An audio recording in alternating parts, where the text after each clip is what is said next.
দীর্ঘ এক মাস সিয়াম সাধনার পর আবারও এসেছে পবিত্র ঈদ উল ফিতর।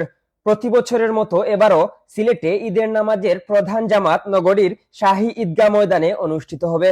ঐতিহ্যবাহী এই জামাতটি ঈদের দিন সকাল 8:30টায় অনুষ্ঠিত হবে।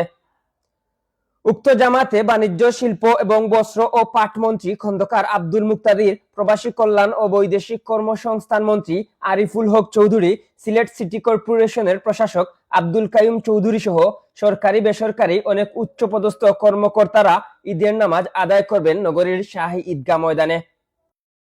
অন্যদিকে হযরত শাহজালাল রহমতুল্লাহি আলাইহি মাজার মসজিদে ঈদের জামাত অনুষ্ঠিত হবে সকাল 8:30টায়।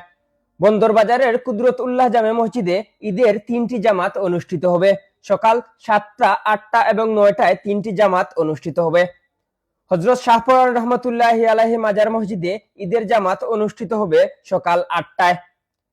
সিলেটের আলিয়া মাদ্রাসা মাঠে আঞ্জুমানে খেদমতে কুরআনের উদ্যোগে ঈদের জামাত অনুষ্ঠিত হবে সকাল 8টায়।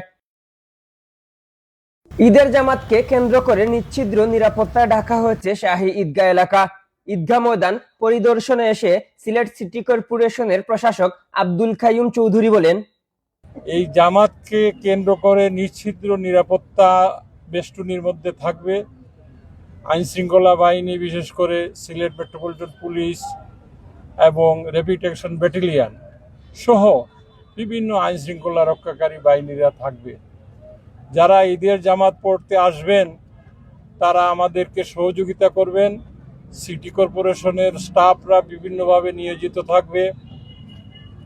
আমরা এবছর মুসল্লিদের পানির ব্যবস্থা করেছি, পানি অর্থাৎ খাবার পানির ব্যবস্থা করেছি।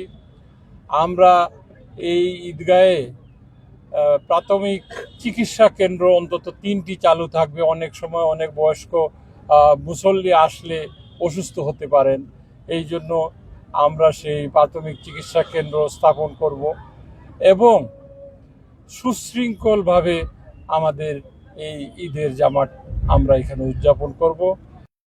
এম কে তুহিন, আধুনিক কাগজ।